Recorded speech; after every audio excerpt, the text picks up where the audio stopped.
Alhamdulillah, puji serta syukur kita curahkan hanya kehadirat Allah Subhanahu wa Ta'ala yang melimpahkan kita segala karunia nikmat-nikmatnya, terutama nikmat iman yang paling utama. Jangan sampai nikmat iman ini terkalahkan oleh nikmat-nikmat yang lainnya. Karena kalau kita mensyukuri nikmat yang lain yang melebihi nikmat iman tidak terbayar. Kita bersyukur bukan kepada Allah, atau kita bersyukur melebihi upaya kita bahwa sejatinya segala karunia hanya dari Allah Subhanahu wa Ta'ala. Gak kebayang kalau misalkan kita tidak memiliki iman, kita sehat, kita berlimpah kekayaan, yang dipuji bukan Allah melainkan selain Allah. Maka dari itu jangan sampai melebihi rasa syukur kita, melebihi nikmat iman yang luar biasa. Dan inilah modal utama ketika kita akan kembali ke hadirat Allah Subhanahu wa Ta'ala. Salawat dan salam semoga tercurah limpah kepada uswah hasanah kita, suri tauladan kita semua, baginda Nabi besar Muhammad sallallahu alaihi wasallam, yang satu-satunya manusia menjadi suri tauladan kita, satu-satunya makhluk yang mulia, bahkan satu-satunya makhluk yang dibolehkan dalam Islam untuk disimpan di hati kita. Kita mencintai, menyayangi harta, kemudian anak, istri, suami, gak boleh berlebihan. Kita akan merasakan kalimat inna lillahi wa inna ilaihi raji'un, bahwa kita ini milik Allah dan kita akan kembali kepada Allah Subhanahu wa Ta'ala. Nah, kajian ini merupakan kajian rutin kita, dan ini merupakan pertemuan yang kelima. Mari kita awali terlebih dahulu dengan membaca basmalah bersama-sama. Bismillahirrahmanirrahim. Seperti apa yang sudah dibagikan di kertas ataupun materi kita menginjak ke alam selanjutnya, ya. Jadi pada intinya kita membahas akhirat ini bukan membahas angan-angan, bukan membahas atau menakut-nakuti, tapi ini membahas tentang masa depan. Kalau orang yang tidak memiliki iman, masa depannya itu orientasinya hanya di dunia, ya, menggapai dunia, mimpilah namanya, prestasilah namanya, to be the number one in the world lah namanya, nggak tahu. Tapi kalau masa depan bagi umat Islam itu sejatinya adalah akhirat. Wadduha wal-laili idza saja ma wadda'aka rabbuka wa ma qala walal akhiratu khairun laka minal ula. Itu ya, kita harus mensapi bahwa penekanan akhirat lebih utama daripada kehidupan dunia yang pula ini, itu harus tertanam dalam lubuk hati sanubari kita. Majelis Rasulullah, kajian wisata akhirat, Masjid At-Taqwa Darussalam Kelungguan, pertemuan kelima, masih keempat.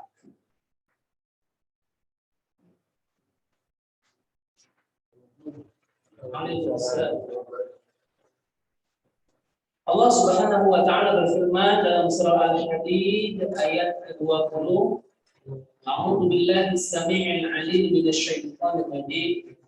I'lamu annama al-hayatud dunya la'ibun wa lahu wa zinatun wa tafakhurun bainakum wa takathurun fil amwali wal aulad kamathali ghaythin a'jaba al-kuffar nabatuhu thumma yahidu fatarahu musfarra thumma yakunu hutaman wa fil akhirati 'adzabun syadid wa maghfiratun minallah wa ridwan wa mal hayatud dunya illa mata'ul. Kalimat ini harus menjadi bingkai frame dalam salah satu target tujuan kita, ya. Jadi harus fokus, misalkan kita punya mimpi nih, punya target, saya harus mencapai tujuan ini. Tapi jangan lupa nih ada ayat ini, ya. Jadi dikombinasikan, diiringi agar kita ketika mau mengejar dunia itu tidak lalai, tidak luput. Oh, ada akhirat. Sehingga mudah mensyukuri nikmatnya ketika dia menggapai tujuan tersebut. Makanya saya tuh tersanjung, terpukau dengan dulu kan timnas Indonesia U19. Pernah lihat ya? Tahu ya? Ketika mencapai tujuan, apa tujuannya? Bisa membobolkan gawang lawan. Apa reaksinya? Sujud, syukur, bukti rasa tidak lupa dengan oh ini anugerah nih. Gitu.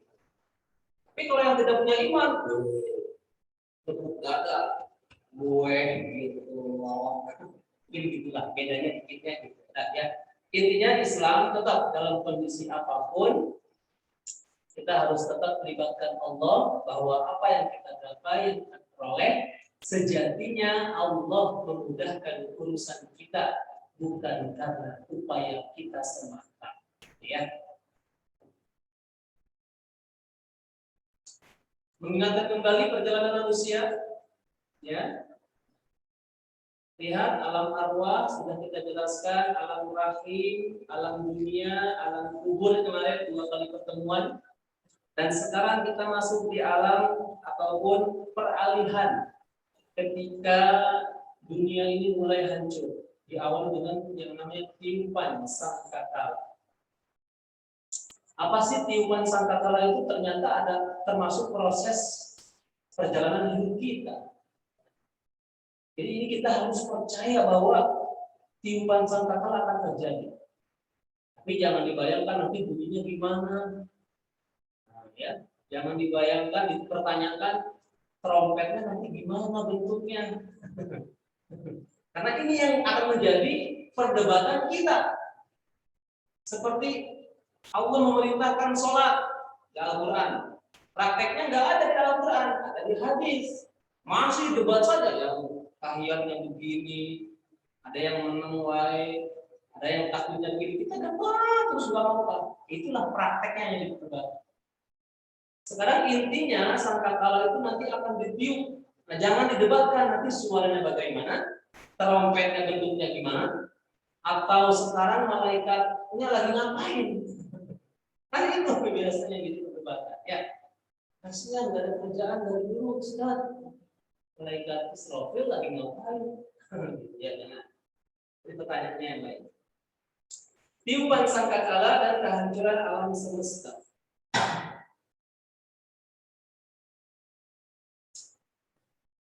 Tiupan sangkakala atau disebut juga dengan as-sur.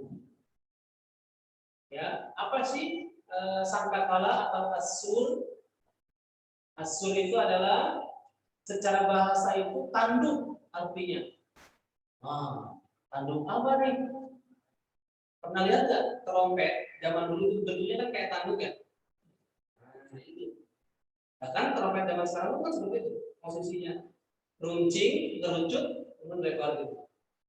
Nah, itulah intinya ya. Ini tanduk. Secara bahasa as-sur itu adalah al-qarn. Qarnain. Ada yang namanya manusia orang qarnain. Dzul qarnain. Nah, apa artinya? Yang memiliki 2 tanduk. Dzul qarnain itu 2 tanduk artinya. Yang memiliki 2 tanduk. Sedangkan menurut istilah as-sur itu secara syariat sangkakala yang sangat besar, yang mana malaikat Israfil sebagai petugasnya yang ditugaskan Allah Azza wa Jalla telah memasukkannya ke dalam mulutnya. Bayangkan, ini dari dulu. Jadi di hadis Nabi nanti kita akan jelaskan bahwa Nabi saja sampai bingung mau bahagia gimana untuk urusan dunia. Sedangkan malaikat Israfil itu sudah memasukkan sangkakala ke mulutnya. Gimana masukinya kita nggak tahu. Jangan tanya. Jadi udah siap-siap mau ditiup, ini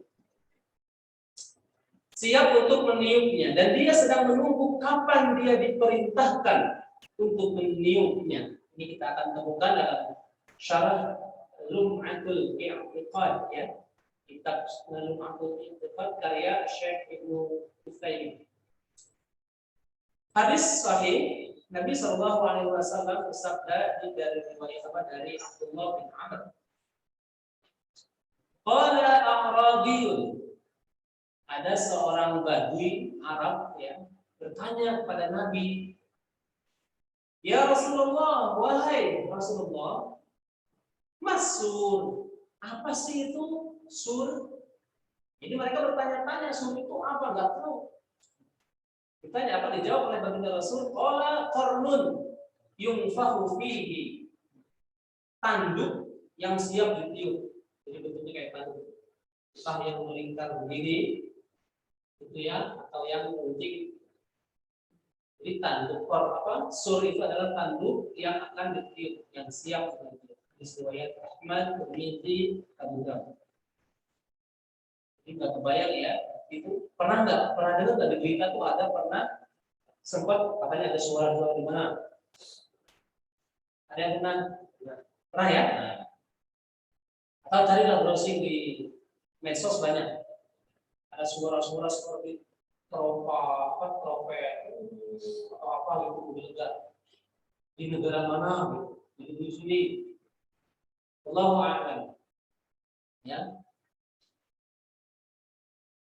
Kemudian ada hadis dari Abu Sa'id Al-Khudri, Rasulullah Shallallahu Alaihi Wasallam bersabda, "Kaifa an'amu wa sahibul qarni qadil taqala al-qarn." Nah, ini dia. Jadi Rasulullah itu sudah kaget lagi. Bagaimana aku akan senang hidup di dunia? Ini Nabi loh. Orang yang mulia, orang yang istilahnya apa ya? Yang udah dapat keutamaan luar biasa. Menyatakan bagaimana aku akan senang hidup di dunia. Gimana semua senang? Ya. Sementara sementara pemegang sangkakala itu telah memasukkan ke mulutnya. Wastama'al idzn. Dia memasang pendengaran untuk diizinkan meniup. Jadi memasang pendengaran itu begini, kan? Orang kalau muadzin gimana? Nah, ya. Jadi kadang-kadang nutup telinganya. Jadi biar dia lepas suaranya, telinganya ditutup. Maksudnya ini seperti itu. Jadi malaikat Israfil sebagai petugas untuk meniup sangkakala saja sampai sudah menutup telinganya siap-siap. Bayangkan. Jangan dihitung loh ya, umur dunia jangan disamakan dengan akhirat. Pernah kita jelaskan ya, 1 hari di akhirat atau durasi di akhirat 1 hari itu setara dengan 1000 tahun di dunia. Ada yang mengatakan 10.000 tahun. Jadi 1 hari di akhirat, bapak ibu kita, saudara kita yang sudah meninggal dunia, dia dikubur, itu tidak merasakan hari-hari seperti kita. Udah beda, gitu ya, jangan dikira. Maka dari itu, dari hadis ini, malaikat Israfil sudah siap semua. Ini di zaman ini. Mata yu'maru bil nafsi fayamunfuh. Jadi ketika kapanpun dia diperintahkan Allah untuk meniup sangkakala tersebut, dia akan meniup. Hadis riwayat At-Tirmidzi dihasankan oleh Syekh Al-Albani dengan dalam As-Sahih nomor sekian. Jadi masya Allah, Bapak Ibu dan Allah nggak kebayang kita ini. Makanya hati-hati ketika kita memberikan apa istilahnya motivasi, harus dibarengi dengan ini masalah ilmu akhirat. Ini Islam harus tegas benar-benar. Jadi jangan memotivasi anak-anak kita itu urusan yang dunia aja. Ini kelalaian kita. Tidak sedikit orang tua tuh yang memuji-muji berlebihan. Anaknya mau apa dibelikan, sehingga merasa tidak ada kekurangan. Ini bahaya. Kalau bisa jangan diiringi dengan ilmu akhirat. Bahkan kalau bisa yang namanya ngebahas kematian itu jangan jadi hal yang tabu, Pak, Bu. Jadi ngasih pelajaran tentang ilmu mati ke anak itu jangan dianggap tabu, bahkan justru malah dianjurkan dalam Islam. Kok bisa? Beneran. Jadi dengan menyampaikan dengan ilmu kematian ini bukan untuk nakut-nakutin, tapi untuk menjadi proteksi agar tidak lepas kontrol, menyeimbangkan. Saya bersyukur sekali dapat ilmu mati ini ketika awal masuk kelas terlambat masuk usia pesantren. Waktu itu usia SMP, kelas 1 SMP oleh guru di rumah pesantrennya Kalong. Itu dikasih tahu tentang mati itu udah biasa gitu. Mungkin bagi orang tua itu rasanya kayak nakut-nakut untuk dia udah diajarin. Masuk pesantren yang modern itu justru malah lebih tegas lagi. Makanya saya sering berdakwah dengan kata-kata berani hidup, tak takut mati. Takut mati, jangan hidup. Takut hidup, mati saja. Apa dulu? Ini kalimat ringkas, pendek, simpel, tapi dalam.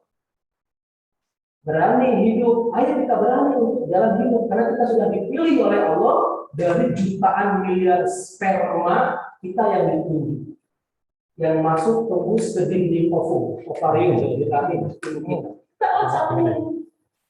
Allah izinkan, Allah tiup ruh ke dalam perut ibu kita, lahir kita ke dunia jadi orang pilihan. Ayo berani hidup, jangan mengeluh, gitu ya. Hadapi hidup.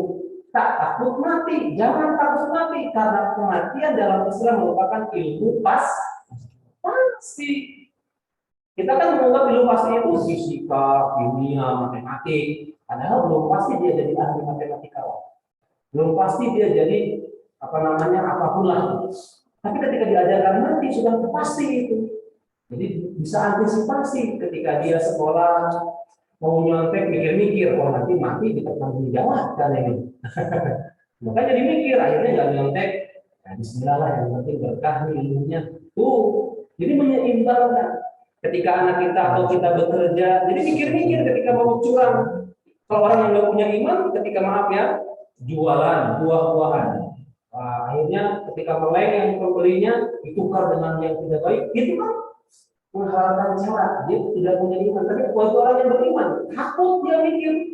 Wailul mutaffifin alladzina idza talu 'alan nasi yastawfun. Terus selanjutnya diancam yang menakar timbangan pakai pemberatnya magnet. Juga magnetnya tempelin. Kalau udah lihai udah akan ketahuan. Alhamdulillah. Padahal sekecil apapun yang kita lakukan di dunia ini akan dimintai pertanggungan jawab. Nah ini kita harus arahkan ke anak cucu kita dari sekarang sudah tahu. Jadi bukan apresiasi yang berlebihan terus dia apa yang dimau kita kasih. Hingga jangan heran nanti anak kita itu tumbuh dengan gaya memamerkan. Aku bisa, aku duwe. Mungkin kita yang punya. Ya. Di hadis selanjutnya gambaran saat ditiupkan sangkakala atau asu. Tiupan yang pertama, nah ini masalah tiupan di sini ulama pada berbeda pendapat ya. Cuman kita jangan menyelisih itu saja. Intinya tiupan itu akan terjadi. Jadi ada yang mengatakan tiupan sangkakala nanti 3 kali. Ada yang mengatakan 2 kali. Di Al-Qur'an pun ada. Ya, kita ambil. Tiupan pertama disebut dengan nafkhatul faza, yaitu tiupan yang menyebabkan kaget, kepanikan, atau terkejutnya seluruh makhluk. Saya ulangi, tiupan yang pertama atau nafkhatul faza ini adalah tiupan yang menyebabkan rasa kaget, kemudian kepanikan, dan terkejutnya seluruh makhluk. Tiupan ini juga menyebabkan perubahan dan rusaknya keteraturan alam dunia. Nah, nggak tahu nih kapan mulainya tiupan ini. Intinya sudah mungkin terjadi dulu, sehingga manusia kaget. Apa ini? Nah, gitu. Jadi hanya tiupan yang membuat kita kaget saja.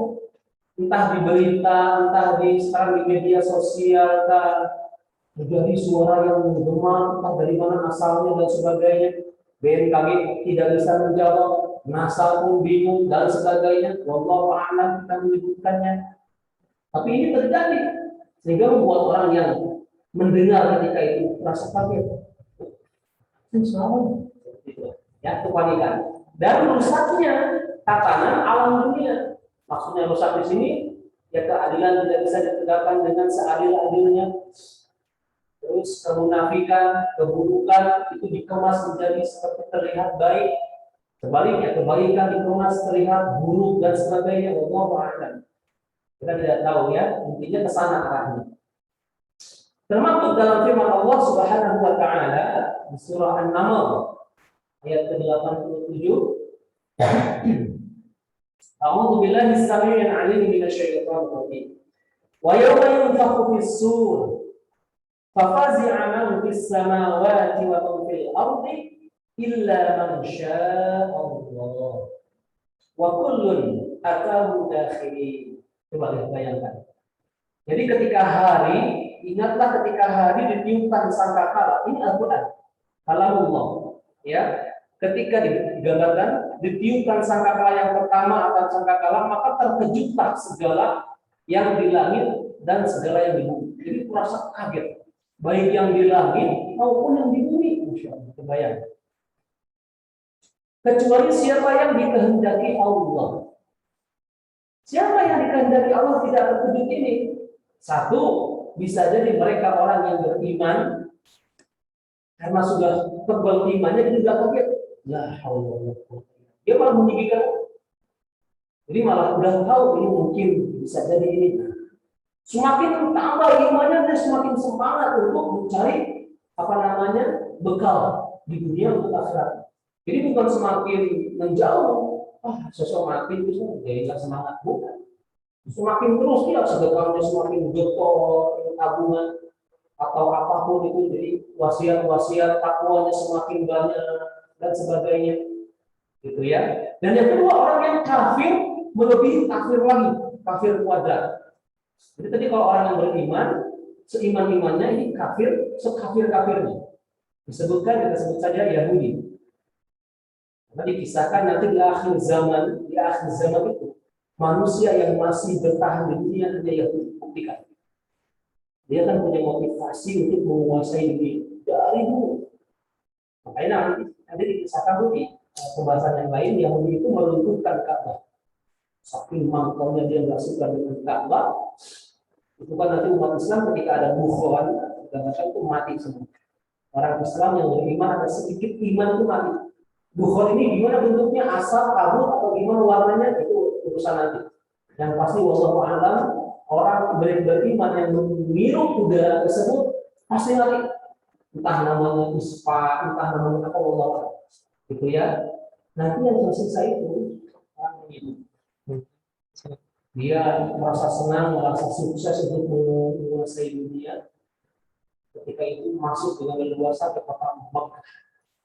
Sudah tidak ada penjaganya, dicabut diruntuhkanlah Ka'bah, gak lama dari runtuhnya Ka'bah goyang lagi, akan terjadi kiamat kubra. Nah disinilah ya, jadi antara kecuali yang Allah kehendaki ini maksudnya itu. Allahu a'lam ya. Dan mereka semua datang menghadapnya dengan merendahkan diri. Jadi maksudnya ketika sudah mendengar teriakan suara sangkakala itu, mereka itu datang dengan merendahkan diri, ya Allah, benar janjimu ya Allah. Jadi merasa udah sadar. Apalagi udah. Intinya gini, saya dapat pertanyaan-pertanyaan berkaitan dengan hal seperti ini. Gini, kalau kita merasa nyesal, kalau masih di dunia itu belum, masih bisa kita berbaik. Kita berbuat salah, kemudian kita nyesel. Tapi kita masih di dunia, segera perbaiki. Tapi Islam kan mewadahi dengan adanya Jumatan, salat Jumat atau ibadah Jumat itu kan rangkaian satu minggu sekali bisa menghapus menggugurkan semua dosa. Kalau enggak satu hari bisa per malam ada tahajud atau berdoa di malam hari, atau satu tahun sekali apa namanya Idul Fitri, itu menghapuskan semua dosa-dosa yang kita akui, ya ada sarana. Makanya gunakan kesempatan itu sebaik-baik. Kemudian gambaran selanjutnya, tiupan kedua disebut dengan nafkhatul as-saqi, ya. Ini tiupan kedua yang menyebabkan kematian seluruh makhluk. Jadi makhluk itu semua mati. Tapi ada yang mengatakan 2 kali tiupan saja, ya. Tiupan ketiga, nafkhatul ba'tsi wan nusyur, yaitu tiupan dibangkitkannya seluruh makhluk. Nah, ini setelah pembahasan kita ini besok minggu yang akan datang itu hari bagaimana dibangkitkan manusia. Tiupan dibangkitkannya seluruh makhluk. Ini beriringan. Tiupan kedua dengan ketiga ini beriringan, enggak lama. Dalam firman Allah Subhanahu wa taala di surah Az-Zumar, A'udzu billahi as-sami'il 'alim minasy syaithanir rajim. Wa nufikha fis suri fa sa'iqa man fis samawati wa man fil ardi illa man syaa Allah. Tsumma nufikha fihi ukhra fa idza hum qiyamun yanzurun. Hampir mirip kalimatnya dengan di surah sebelumnya tadi. Dan ditiuplah sangkakala, maka matilah siapa yang ada di langit dan di bumi, kecuali siapa yang dikehendaki oleh Allah Subhanahu wa taala. Kemudian ditiup sangkakala itu sekali lagi. Jadi beriringan dengan kedua ketika ini. Maka tiba-tiba mereka berdiri menunggu keputusan masing-masing. Catat masing-masing. Kebayang enggak kita ya? Yang hari ini kita mencintai, begitu cinta terhadap anak, istri, tetangga atau siapapun, besok tuh masing-masing. Coba renungkan gimana kita tuh, ya Allah, mau minta tolong sama bapak nggak bisa, mau berharap sama anak-anak kita nggak bisa, sama pasangan kita nggak bisa. Kita berdiri masing-masing nungguin pertanggung jawab ketika dibangkitkan. Saya ketika mempelajari ini udah lama, ketika memahami setan itu, jadi saya itu dulu pernah bahas setan, selama masalah setan terus sampai berhenti ketika latah, orang Indonesia latah, ada ustadz yang bahasnya sedekah terus, dijuluki ustadz sedekah, betul? Ada bahasnya ustadz dulu hati terus. Masalah hati diberi ustaz hati. Nah saya jangan bilang ini, tapi demi Allah saya benar membantu setan karena saking tahu seluruh dulu cara setan itu untuk menggoda manusia itu tidak langsung di apa namanya, jangan itu halus sekali. Ada yang lewat ujian dulu dipuji, dibisikin kamu benar-benar hebat, kamu tidak paling hebat di sini. Dipuji, makin tinggi rasanya, timbullah ujub. Terlebih lagi kalau ya maaf ya para ya itu ya alim-alim, orang-orang yang alim itu ujiannya berat, bukan kelas-kelas ecek-ecek. Beda. Dan setan itu iblis atau setan ya, caranya iblis itu menggoda itu bukan di usia kita, mulai dari anak kecil, mulai dari lahir, gitu ya. Dalam ilmu medis mungkin dikatakan memang wajib ataupun harus dia nangis anak. Tapi sejatinya dalam Islam ada hadisnya itu setan itu menusukkan 2 jarinya ke perut bayi karena saking nggak sukanya dengan lahirnya manusia, terutama kalau lahirnya maaf ya tidak dalam konteks yang diharapkan dalam Islam ini biasa.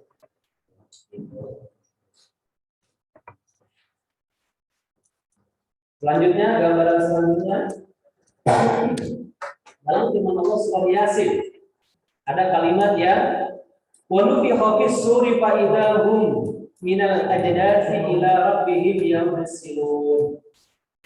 Dan ditiuplah sangkakala, maka tiba-tiba mereka keluar dengan segera dari kuburnya menuju kepada Tuhan mereka. Ketika ditiup sangkakala ketiga, mereka itu segera bangkit dari kuburnya. Nggak kebayang ya? Jadi mereka bangkit dari kuburnya menuju kepada Tuhan mereka. Allah menggunakan kata-kata mereka dengan luar biasa, maksudnya apa? Jadi ketika itu nanti Allah itu yang paling agung dan membiarkan orang itu lari ke Tuhan-Tuhannya selain Allah. Itu semuanya pada kaget ketika ternyata nyesel. Makanya Allah itu memilih itu luar biasa. Kalau ngaji tafsir, ngaji rangkaian kalimat di Al-Quran itu kita bisa tersanjung.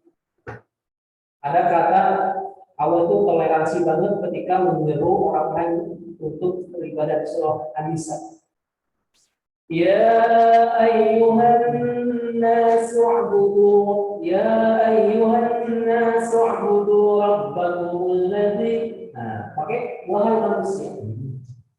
Ya, disuruhnya wahai manusia. Beribadahlah kepada Tuhan-Tuhan kalian. Silahkan ke Tuhan-Tuhan kalian. Bayangkan dengan kalimat ayyuhan nas, tapi Tuhan pakai roh. Apa? Manusia, roh.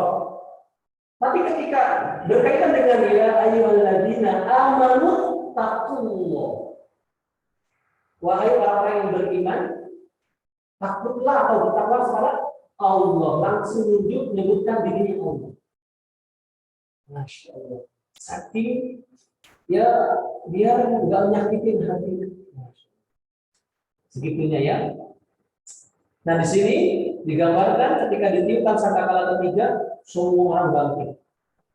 Ya, ada yang sudah meninggalkan waktu meninggalnya maaf kebakar atau sudah digerogoti hewan dan sebagainya. Terus gimana? Ada satu makhluk yang ataupun ciptaan Allah yang tidak akan bisa hancur. Apa itu? Tulang ekor manusia. Jadi kita ini punya tulang ekor. Punya ekor. Ya tulang ekor. Percaya nggak percaya silahkan diperiksa. Nanti di rumah ya, jangan di sini. Itu dipegang bagian belakang, pas menjurus kepada maaf ya, dubur kita itu ada bendulan. Nah, ya seginilah ukurannya. Itu mau dipakai apapun nggak akan bisa hancur. Dan itulah ibarat seperti benih, ya. Dari situlah kita akan dibangkitkan. Karena 7 makhluk yang ketika kiamat kubro terjadi tidak akan hancur. Salah satunya tulang ekor. Ya. Selanjutnya terdapat firman Allah Subhanahu wa taala dalam surah An-Nazi'at, "Yauma tarjufur rajifah, tatba'uha rajifah." Sesungguhnya kamu akan dibangkitkan pada hari ketika tiupan pertama mengguncang alam. Tiupan pertama itu diiringi dengan tiupan yang kedua. Nah ini para ulama yang memahami bahwa tiupan sangkakala hanya 2. Ya, jadi ini masalah perbedaan pendapat saja. Jadi ketika tiupan pertama dibangkitkan, tiupan kedua mereka seperti menunggu ya, satu-satu masing-masing kita ada ngurusin diri sendiri. Terdapat hadis ya dari Abdullah bin Amr radhiyallahu taala anhu dalam sebuah hadis yang panjang di dalamnya diceritakan summa yanfahu fis-sur, kemudian ditiupkanlah sangkakala, fala yasma'uhu ahadun illa asghalitan. Tidak ada seseorang pun yang mendengarnya kecuali dia memasang pendengarannya dan menjulurkan lehernya. Maksudnya ini kaget. memasang pendengarannya. Nah, gitu. Jadi memasang suara apa ini? Suara apa ini? Dan menjulurkan lehernya. Itu suatu leher. Maksudnya nyari-nyari. Ya, gambaran ketika tiupan itu terjadi. Beliau bersabda Nabi kemudian warafa'alikan. Qala wa awwalu man yasma'uhu rajulun yaruhu hawdha ibli. Jadi ketika Nabi SAW menggambarkan orang yang pertama kali mendengarnya itu adalah seseorang yang memperbaiki telaga untuk untanya. Maksudnya apa ini? Bukan orang yang harus memperbaiki air minum telaga buat untanya. Dia yang disibukkan dengan hartanya, mempersiapkan. Unta itu diibaratkan seperti harta. Amanah yang dia punya ataupun kerjaan kah, jabatan kah. Jadi lagi disibukin dengan mempersiapkan buat ini. Ya, lagi sibuk dia yang pertama. Makanya ini pengecualian orang yang kata Allah tidak ataupun tenang, bisa jadi orang yang beriman. Dia sudah antisipasi tahu, jadi tidak terlalu kaget. Tapi orang yang sibuk dengan hartanya itu kayak, gitu ya, bisa digambarkan ya. Makanya kita berlindung kepada Allah dari segala apa yang betul-betul terjadi kepada diri kita, sehingga kita diberikan kepiawaian dalam mensikapi masalah apapun nanti. Amin ya Rabbal alamin. Kemudian dilanjutkan, qala fayas'aqu wa yas'aqun nas thumma yursilullah. Beliau berkata, dia pun mati. Orang itu mati. Dan orang-orang pun mati. Semua orang mati. Ketika mendengar tiupan tersebut, kaget, ada yang memekik telinga. Kalau digambarkan itu ya, di surah apa ya? At-Takwir. Idza syamsu kuwirat wa idza nujumu kadarat. Itu kan gambaran gimana sih? Apa namanya? Langit itu dibelah. Langit itu loh, terbelah gitu. Terus apa namanya? Bincang-bincang berjatuhan, wih kayak kemudian tutup. Kemudian itu jatuh kan ngeri sekali. Ini bintang dan sebagainya. Ada lagi apa? Langit digulung kayak karpet. Langit digulung kayak di surat apa itu Al-Infitar ya. Kita sana fatarat digulung. Ini percaya nggak kita nih kayak gitu? Halo? Kayaknya kayak dongeng ya.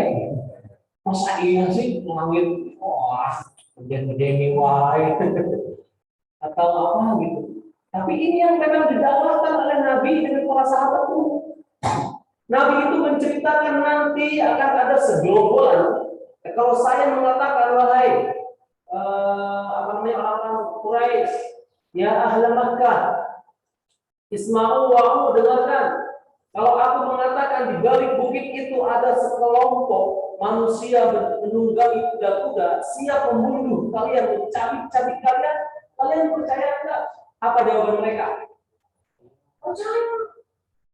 Waktu itu Nabi belum mengakui jadi Nabi, karena sudah mendapatkan predikat al-amin, orang yang terpercaya. Kalau apapun yang dikatakan oleh Muhammad, kami percaya. Dia al-amin. Oh, orang dulu kalau udah percayaan sulit. Kalau kita kan enggak, mungkin ada tendensi pengen menjilat, ini sahabat saya, kita pengen ada maksud. Kalau dulu enggak. Nabi Muhammad itu dikenal orang yang terpercaya, betul-betul terpercaya. Ngomong A pasti kejadian, ngomong B betul-betul. Dan belum ada cacat dalam dirinya tentang amanah, tentang sikap. Makanya dapat julukan al-amin. Ketika ngomong nanti akan ada segerombolan. Kalian percaya enggak? Percaya. Kalau engkau yang mengatakan Muhammad, kami percaya. Ketika itu dibalikan kata-katanya. Ketahuilah, setelah hidup kita di sini akan ada kematian. Dan kematian kita nanti akan ada pertanggungjawaban. Di situ orang akan disiksa dengan perbuatan. Langsung mikir-mikir. Oh iya, wah ini ngawur ini. Jadi langsung ragu-ragu. Ah masa iya orang sudah mati ya udah mati dong, nggak mungkin bisa bangkit lagi, nggak mungkin bisa diurus-urus lagi, masa gimana sih? Langsung bertanya. Ini benar terjadi. Makanya saya lebih pada condong dakwah itu menggiring jamaah, menggiring manusia itu untuk mencintai Allah, mencintai Rasulnya, takut dengan ancaman Allah azabnya, bukan menggiring jamaah untuk mencintai ustadznya. Halo, setuju nggak? Ya iya, ini yang repot. Kalau di zaman sekarang begitu, saya dapat guru-guru itu ya Allah mereka itu nggak mau disebut nama guru-guru ya sebagian lah sebagai guru entah tawadu entah takut. Iya, antara tawadu dengan takut kan beda tipis. Kalau tawadu ya mungkin rendah diri, rendah hati. Atau takut disebut namanya takut nanti gimana gimana. Allah Taala. Gitu ya, Masya Allah. Bersyukur kalau kita punya guru seperti itu nggak mau menampilkan diri di muka umum dan sebagainya. Jadi ketika dapat ilmu berapapun, ridhonya nyampe. Nggak kebayang ya. Rasa sekali kita hidup di zaman sekarang dengan segala kemudahan. Kita sekarang apa? Nah, ini lampu lihat terang nggak? Jadi dengan ngerasain apa dulu waktu zaman ngaji zaman dulu gimana ya? Halo? Pakai sendiri. Apalagi? Lemak. Saya lahir tahun 88. Tapi bersyukur saya masih mengalami. Dulu rumah masih kampung. Itu ngaji itu, wah, bahkan maaf ya, ada kuntilanak depan rumah itu terjadi usia masih 6 tahun. Ibu buka warung dulu itu kan masih sepi rumah. Ada kuntilanak depan rumah pohon rambutan. Itu saya alami. Ini, ya, suara apa itu? Tapi biasa, demi Allah. Jadi kejadian yang dulu saya masih. Dari situ kita tuh Kamis maghrib itu belum ada orang yang berani ngaji. Dan salah satu lokasi rumah yang dijadikan tempat ngaji itu rumah nenek, rumah kakek. Jadi rumah kami itu salah satu misalnya tempat pusat tempat ngaji anak-anak. Jadi baca-baca apa namanya hafalan surat-surat pendek, doa-doa itu menggema ketika pas bulan itu biasa kan. Dan masih gelap. Ya Allah, sekarang fasilitas sudah enak ya. Bahkan zaman sekarang mau ngaji nggak usah datang ke ustadz TPA-nya lewat HP Pak. Jarak jauh lagi. Halo, dengar suara saya enggak? Benar nggak ini? Kemudahan semakin dekat, tapi seolah-olah keberkahan semakin betul ya. Ini yang harus kita renungkan. Kita harus bagaimana kita ini mau lewati akhir zaman. Gak kebayang. Salah satu dicabutnya apa namanya keberkahan ilmu, yaitu dengan tahu ada hadis mengatakan ada segerombolan, sekumpulan manusia berkumpul di majelis ilmu membahas ilmu agama itu malaikat pada minggu. Jadi kalau kita dibuka mata batin kita ini, malaikat itu pada umum itu karena di situ akan terlimpah curah keberkahan. Tapi di akhir zaman akan mulai pelan-pelan dicabut keberkahan. Dengan cara apa? Nah, ini mungkin kita merasa. Silakan bertapapun. Paham nggak maksudnya ini? Halo? Ya, dijauhkan pelan-pelan. Bahkan sudah tahu ya infonya berapa ratus ulama yang sudah wafat. Halo? Ada nyimak nggak infonya? Belum? Wah, kemana nih? Kalau nggak salah MUI atau Kementerian Agama mencatat Ustaz, para alim ulama di Indonesia khususnya gitu ya, yang wafat itu sekitar 500 sekian selama pandemi ini. Ya, ya kalau bisa kita meneteskan air mata, silakan lebih bagus. Merasa kehilangan. Ya, saya bingung mau apa ini, takut saya nggak kuat. Intinya, ketika ayur fa'al ilmu, dicabutnya ilmu itu bukan hilangnya ilmu Islam, bukan. Tapi itu pengendali pasak buat ilmu agama itu pelan-pelan. Yang tadinya dianalogikan ibarat seorang ustaz atau alim yang benar-benar paham ilmu agama secara lahir batin dan dia ikhlas mukhlisin, itu seperti lampu penerang. Dan satu kampung, satu usaha dia penerang buat ustaz. Ketika dicabut, diambil, nah gelap.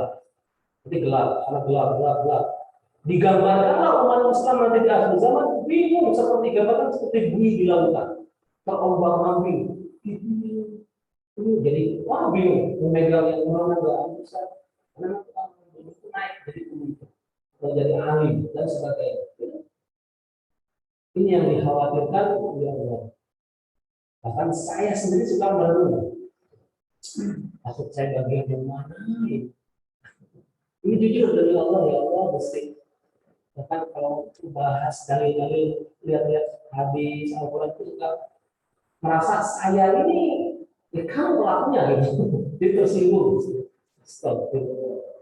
Ada hadis mengatakan saya pernah mengumpulkan di salah satu kajian saya itu jamaahnya pada diam. Ada orang. Jadi hadis ini mengatakan begini. Jika seseorang yang menimba ilmu agama niatnya untuk dipanggil sebagai seorang ulama hanya untuk mendapatkan panggilan gitu ya. Ya Allah, itu kan menyinggung orang yang lagi ngomong sekarang ini. Saya langsung Allah ini. Makanya bangga kita saling mendoakan ayat. Saya di sini bukan yang paling berilmu tidak demi Allah, tapi diberikan kesempatan untuk menyampaikan hasanah keilmuan ini saja, gitu ya. Dalam masalah ketakwaan kita tidak tahu, sering kami ingatkan bisa jadi orang yang mendengarkan khutbah Jumat lebih bertakwa daripada yang sedang berkhutbah.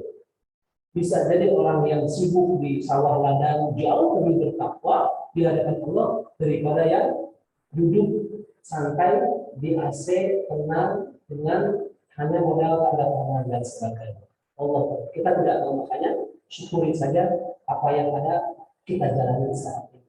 Karena dunia ada untuk kita syukuri dan kita jalani, bukan untuk kita gapai, untuk kita raih, apalagi kita simpan di hati.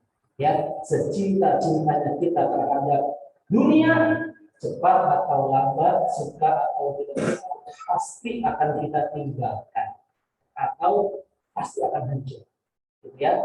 Tapi kalau kita memposisikan diri yang tepat, insya Allah kita akan selamat baik dunia maupun di akhirat. Kita lanjutkan. Nah ini sudah ya, jadi keputusan masing-masing kita akan merenung. Nah ini terakhir hadis ini, jarak antara tiupan yang pertama dengan yang kedua berapa lama? Ya, hadis dari Abu Hurairah radhiyallahu taala anhu, berkata Rasulullah SAW bersabda, "Ma bainan nafkhatain." Nafkhah itu tiupan. Ma bainan nafkhataini arba'un, 40. Jadi tidak disebutkan 40 hari kah, 40 bulan kah, 40 tahun kah, gitu ya. Lalu para sahabat bertanya, ya Abu Hurairah, wahai Abu Hurairah, maksudnya 40 itu apa? Arba'una yauman, 40 hari kah? Abu Hurairah itu diam. Jadi Abu Hurairah itu periwayat hadis paling banyak. Sahabat Nabi yang dekat tahu seluruh Nabi. Disebut Abu Hurairah itu karena dia suka melihara kucing. Abahir, jadi dia bapaknya kucing. Jadi dia di rumahnya punya kucing banyak. Tapi dia juga seperti identik perilakunya Abu Hurairah itu seperti kucing. Pernah lihat kucing?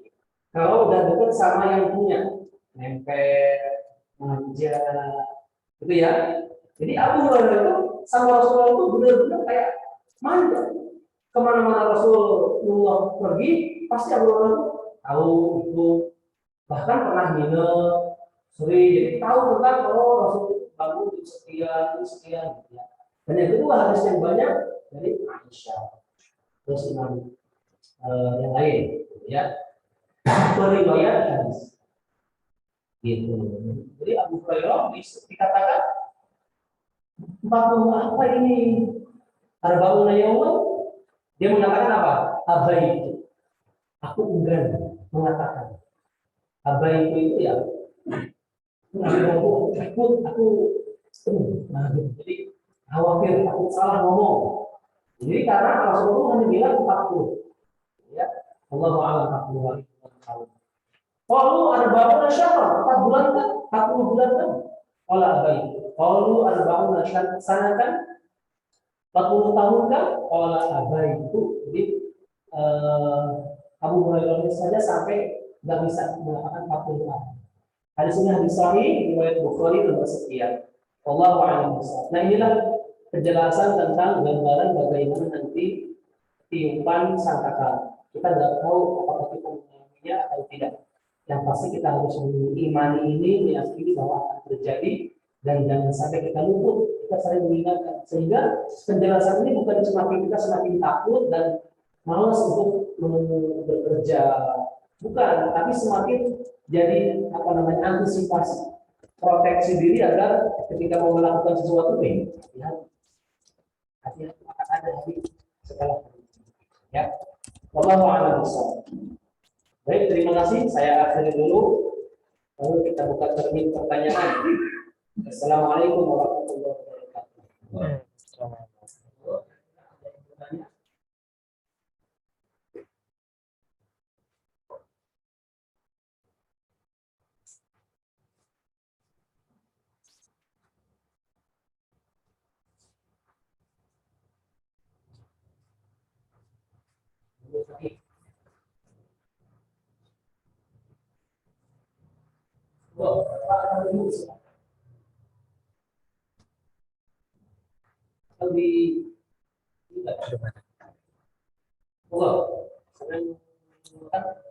Pertanyaan atau sudah jelas ya? Alhamdulillah kalau sudah jelas.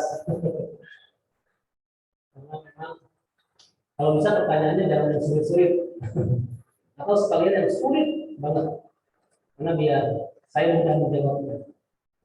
Apa jawaban saya tidak tahu. Monggo Pak, kira-kira berkaitan dengan tema monggo, yaitu tiupan sangkakala atau di luar tema, silakan.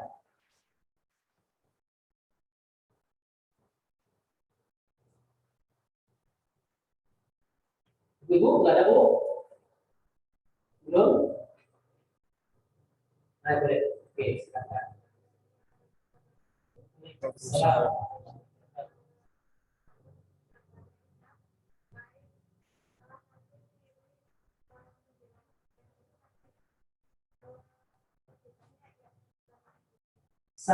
Ciri menjelang apa? Hari kiamat. Hari kiamat kenapa? Terbebasnya ya, betul ya. Terus yang kedua,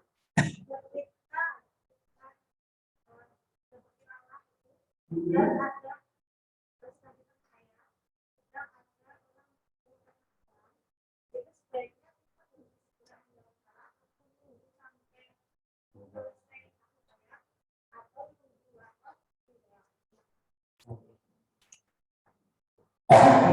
pertanyaan yang pertama berkaitan dengan penjelasan dibebaskannya Ya'juj dan Ma'juj. Jadi Ya'juj Ma'juj ini merupakan salah satu kuasa Allah, makhluk yang Allah ciptakan untuk muncul di akhir zaman. Dia dikatakan sebagai prajuritnya iblis. Jadi prajuritnya, salah satu prajuritnya iblis lah intinya, yang akan beriringan dengan Dajjal la'natullah. Jadi Ya'juj Ma'juj itu digambarkan dalam Al-Quran akan menguasai dunia dengan itu, memporak-porandakan tatanan syariat, terutama dalam Islam. Jadi dia mengemas bagaimana biar rusaknya tatanan sosial, gitu ya. Kemudian yang lebih bahaya lagi, orang itu sudah melupakan.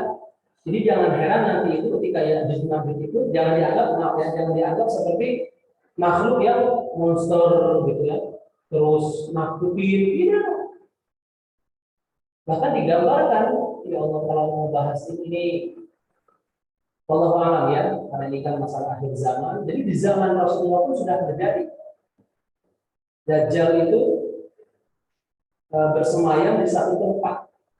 Kalau ada sahabat pernah apa namanya mampir atau berlayar, tiba-tiba masuk ke area yang pulau itu terpencil, sudah ada penghuninya, tapi aneh, berbeda dengan biasanya. Pohon-pohon di sana aneh, hewan di sana aneh, terjadi. Harusnya kan?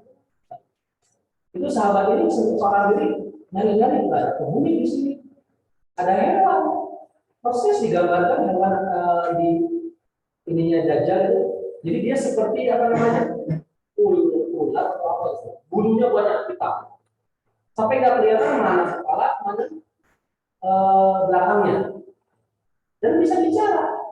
Pohon-pohon sana beda, pohon-pohonnya aneh-aneh gitu, beda dari yang lain. Sampai ketika suatu tempat dia datang ke seperti ada gua atau rumah gitu ya. Yang di dalam itu pintunya dibuka sama dia, ada seseorang yang sedang digembok atau dirangkul. Dia mengatakan aku Dajjal. Ini sahabat Nabi. Ada siapa yang aku Dajjal? Terus dia nanya-nanya, apakah menara putih sudah tertutup, sudah kelihatan, dan sebagainya. Menara putih itu yang maksudnya menara Masjid Madinah sudah ditutupi dengan dulu, terus Ka'bah sudah tertutup dulu. Ka'bah juga dulunya kelihatan, sekarang sudah tertutup dengan itu salah satu. Nah, jangan dikira Dajjal itu turun ketika itu saja, apa nanti gitu, tidak. Tapi sudah punya strategi dia itu seperti melepaskan semua. Ya, nanti itu turun dari seperti apa namanya benteng. Benteng kalau kita gambarnya susah ya. Intinya dia keluar, dia menebar ke dunia, merusak tatanan. Yang tadinya dalam Islam hukum ini ataupun dibolehkan dan sebagainya, itu dirusak. Gimana caranya ini orang-orang, makanya kan terjadi. Jadi tidak bisa digambarkan dengan makhluk langsung gini menjijikan. Walaupun itu akan terjadi, nanti binatang-binatang yang aneh bin ajaib itu muncul. Binatang apa ini? Ditemukan spesies baru kayak gitu.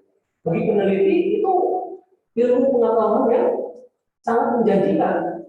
Saya penemunya, nah gitu. Bedanya di situ aja. Jadi kayak natural aja, terjadi itu natural. Jadi bukan menakutkan nanti itu begini bukan. Natural, kita tuh seperti masa dia sampai digambarkan Imam Mahdi saja diutus itu, jangan dikira orang langsung pada tertarik. Imam Mahdi ketika dimakan bayat di depan Ka'bah jadi pemimpin, itu dia langsung diikuti oleh seluruh umat Islam. Saya tegaskan tidak. Ini yang membuat saya itu kadang-kadang astagfirullah. Saya lagi baru bagiannya atau tidak. Bahkan digolongkan pengikut Imam Mahdi nanti itu hanya sekitar ratusan. Bayangkan ratusan dari jutaan miliar masyarakat muslim yang berbaikat kepada Imam Mahdi hanya miliar orang. Tidak terbayang gitu ya. Itu jadi kalau bahas masalah Ya'juj Ma'juj kemudian Dajjal itu akan berkaitan dengan Imam Mahdi. Itu satu paket yang nanti itu diurus. Sekarang ibu bapak bisa cek di YouTube Imam Mahdi keluar semua orang pada ngaku-ngaku yang dari Pakistan, yang dari mana, coba lihat. Dan itu semuanya diketawain. Dan orang-orang nanti akan mengetawain. Nah, saya Imam Mahdi sekarang kayak begini. Nah, gitu. Bahkan di Indonesia pun ada orang Indonesia pakai payung di tengah panas terik matahari, mengaku dirinya saya di Mahdi. Coba aja dengan mau ngetawain atau mau gimana? Ini maaf ya. Jadi kita nanti bingung ketika mau ini bukan kamu. Nah, Ya'juj itu hanya makhluk yang Allah kirim untuk merusak tatanan saya. Jadi bukan untuk membunuh. Dajjal pun dikirim, ya istilahnya dimunculkan bukan membunuh manusia. Catat, Yang dibunuh apa? Iman. Makanya dia tuh diberikan kelebihan untuk diberikan apa? Tangan kanannya itu keluar api, air, beras, gandum, yang kelihatannya enak-enak. Padahal dia harus selalu dikatakan itu adalah api neraka. Tangan kanannya. Tangan kirinya mengeluarkan yang tidak enak. Nah, kemudian darah. Padahal itulah yang benar. Jadi orang itu pada nah, ya. Makanya ada sebab heboh itu siapa tuh? Profesor Saibaba. Pernah dengar belum Saibaba? Pernah ya. Bagi yang penasaran silakan. Walaupun sudah meninggal, sudah mati, ya. Tapi dia pernah mengatakan nanti aku reinkarnasi. Dia meninggal ini. Ini beneran loh. Saya baca Saibaba itu 2009. 2004, 2005 tuh baca tentang Saibaba viral itu di media terjadi itu fisiknya tuh mirip dengan mirip benar. Digambarkan dalam hadis dia rambutnya hitam, iya, wibu gitu. Dia pakai pakaian kayak daster itu, jubah. Itu kalau diangkat kakinya bengkok. Ketika ada fotografer asal Inggris mengatakan dari foto, kok beda hasilnya? Karena kan jadi ketika ditanya, wah ini kenapa? Ini sebab dia mengatakan itu reinkarnasi saya nanti. Jawabannya, walaupun sekarang dia sudah jadi seperti orang manusia biasa.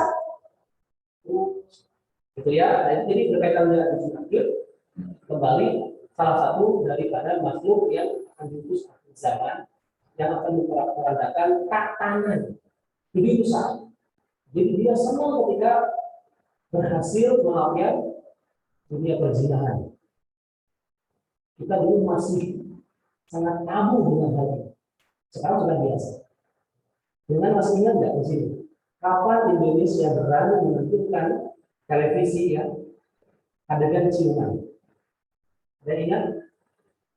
Halo? Saya bukan orang yang suka nonton. Posisi saya di pesantren waktu itu.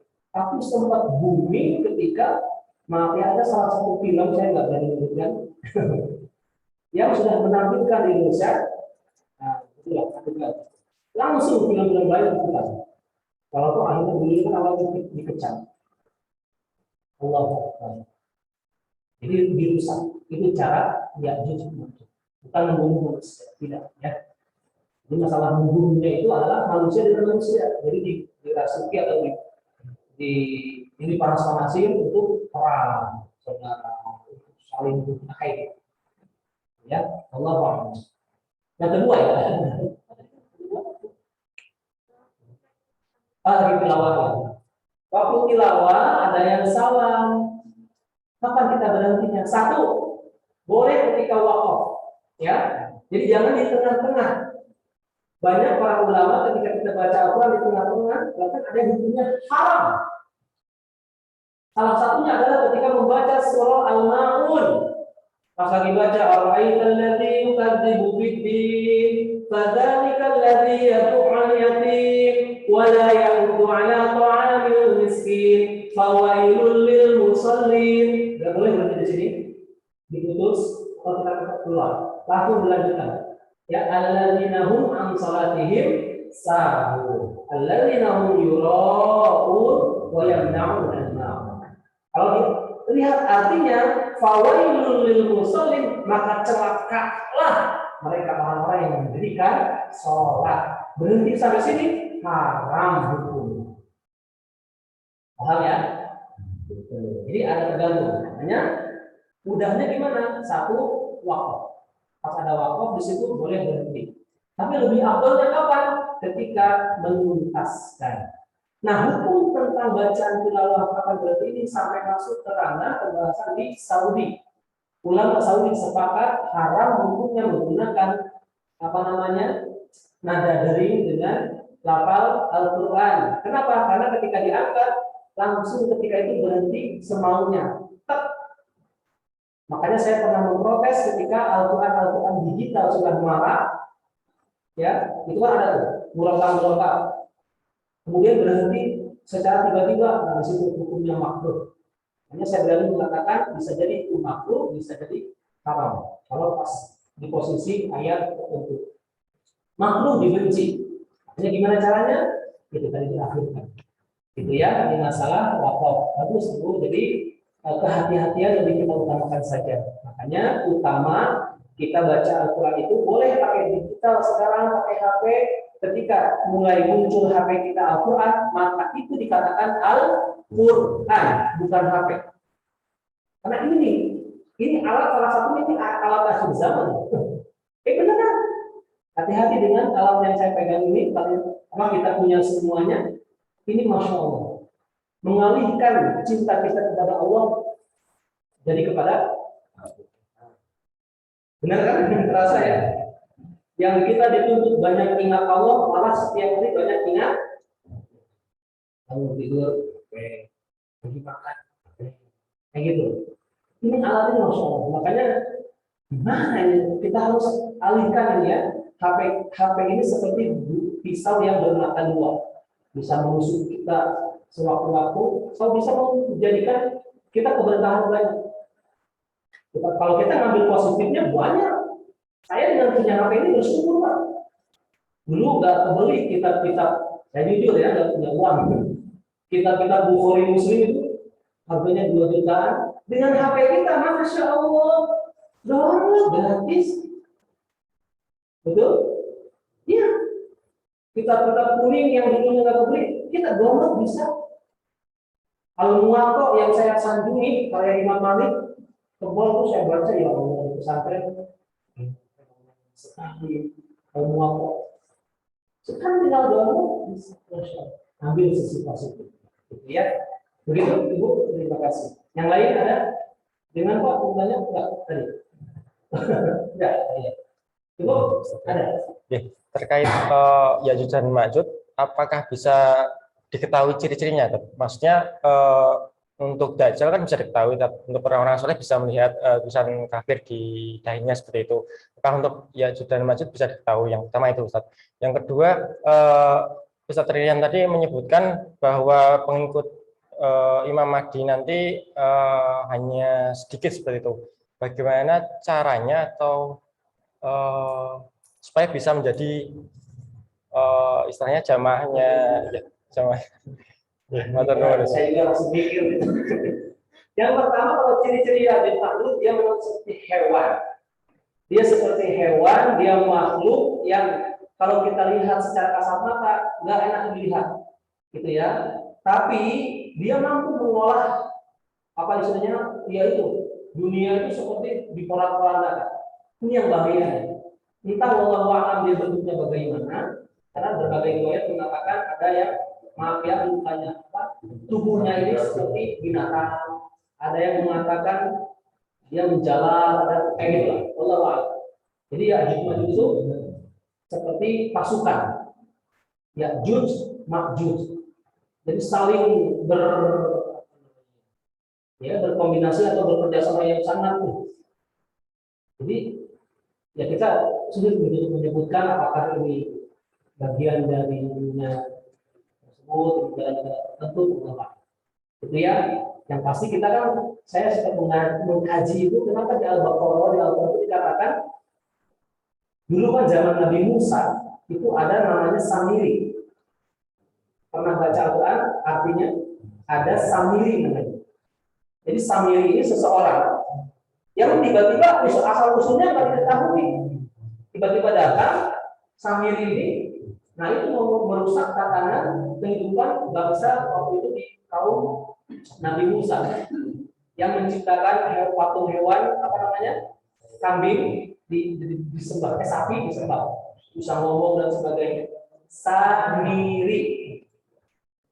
Nanti dibaca ya, arti terjemahannya itu ada Samiri. Ketika itu Samiri itu udah wafat, meninggal, mati, nggak ada yang tahu kuburannya di mana. Para ulama akhir zaman tentunya ya, merujuk paman jadi Samiri ini dikuburkan di tanah benua Amerika. Itulah kenapa walau-walau nilai katanya negara Amerika disebut negara paman. Kenapa Samnya aja yang diambil? Samuel kah atau Samsudin? Samuel. Ini jadinya ada korelasi ke sana. Gitu lah ya, intinya ke sana. Kalau paham, itu masalah Ya'juj Ma'juj. Jadi ciri-cirinya itu sulit. Kita ketika menatapnya nggak enak, ya gitulah. Tapi secara, jadi dia bukan untuk menakut-nakuti, merusak semua, merusak. Makanya yang berpegang teguh dengan Islam itu nanti kesulitan, seperti memegang bara api. Kita ini memegang teguh syariat Islam, memegang bara api. Dipegang panas terbakar, dilepas jauh sekali berbuah.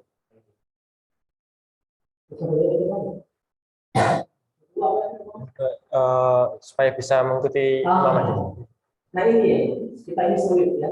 Satu, kalau saya apa namanya, bukan terlalu ya, istilahnya waktu itu sharing gitu, tetap kita itu dekati Allah. Jadi yang membantu kita itu hanya keimanan kita, kecintaan kita, kelezatan iman kepada Allah. Makanya agama ataupun Al-Quran itu menegaskan fasalu ahla dzikri in kuntum la ta'lamun. Ini saya mikir-mikir kok bisa kayak gini kalimatnya. Bertanyalah kamu kepada ahli zikir, bukan ahli ilmu. Bayangkan. Bertanyalah kamu kepada ahli zikir yang berzikir mengingat Allah, banyak mengingat Allah. In kuntum la ta'lamun, apabila kalian tidak tahu. Nyambung tidak? Secara logika nggak nyambung. Harusnya kalau kamu tidak tahu, tanya kepada ahli ilmu, ahlinya, core of the core, gitu loh ya. Makanya jangan heran orang-orang itu dengan mengandalkan ilmunya, seolah dia jago, mengandalkan bersandar dengan titel yang dia sandar. Terus apa lagi? Pengalaman-pengalaman yang dia alami. Tapi dia tidak pikir. Dia ketika ditanya, takutan, dia memasukkan perlawanan. Takut, bismillah, dengan mau menjawab saja dia berusaha untuk menyatakan. Bisa jadi Allah yang menggiring lisan yang menjawab. Ketika dia dipakai nalar, nggak masuk akal, nggak logika banget. Seperti Hasan Al-Basri. Imam Hasan Al-Basri itu pernah ditanya oleh orang yang mandul, belum pernah punya anak, susah maaf itu. Udah lama nggak punya anak. Apa dijawab oleh Hasan Al-Basri? Apa namanya, istighfar, banyak beristighfar. Kan enggak, betul? Mau hamil, minta amalan, malah disuruh banyak-banyak istighfar. Ada orang yang miskin, belum punya apa, belum kaya-kaya. Ketika itu ditanya, jawabannya apa? Istighfar, istighfar, banyak-banyak istighfar kepada Allah. Enggak nyambung. Yang ketiga, ada beberapa orang kelompok kaum datang minta didoakan atau amalan biar kampungnya, desanya nanti turun hujan. Biar turun hujan karena sudah gersang. Malah disuruh istighfar, astagfirullah. Kan enggak nyambung. Orang yang hamil, yang miskin minta kaya, yang belum hamil, yang miskin minta kaya, dan yang minta hujan disuruh banyak-banyak kalian istighfar. Ternyata ada di firman Allah surah Nuh. Faqul tastaghfiru rabbakum innahu kana ghaffara yursilis samaa'a 'alaikum bidrara. Dan selanjutnya. Di situ kita bisa memahami Allah. Gitu ya. Jadi masalah yang berarti kita nggak tahu. Sampai orang yang lagi ngomong saja ini kebingungan nanti saya bagian mana. Nah, nggak tahu intinya gitu. Jadi orang banyak yang menertawakan. Sekarang kayak gini masa Imam Mahdi. Masa kayak dia Allah wa'ala. Makanya kita banyak-banyak mendekat Allah, kita bekerja, berusaha untuk memperoleh halal berkahnya, kita mengimbangi bukan soal berbagai rame dan sebagainya, tapi keberkahannya terus Allah melibatkan dalam urusan kita semua. Dan jangan sekali-kali menganggap apa yang kita peroleh, rezeki kah, titel kah, prestasi kah, soal itu hasil dari payah kita, jangan. Tapi karena Allah yang telah memudahkan urusan kita. Qul inna salati wa nusuki wa mahyaya wa mamati lillahi. Begitu. Cukup? Ada lagi? Lain? Cukup nggak?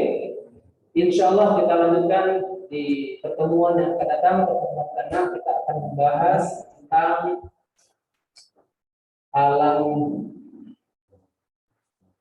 apa Pak? Nah ini ya, hari pembangkitan. Nanti kita lihat videonya kita akan dibangkitkan terus pada mahsyar. Nah ini hari syafaat besar, penyerahan catatan amal, bayangkan hari penimbangan yang mizan telaga Rasulullah. Nah ini Rasulullah menunggu di sini. Siratal mustaqim yang sering kurban kambing, yang apa namanya konversi sapi gimana kan? 7 orang naik. Surga neraka ini nanti tempat kita abadi, kita hidup abadi, manusia itu hidup abadi ya. Surga neraka nanti. Terima kasih sudah diakhiri dengan salam ya.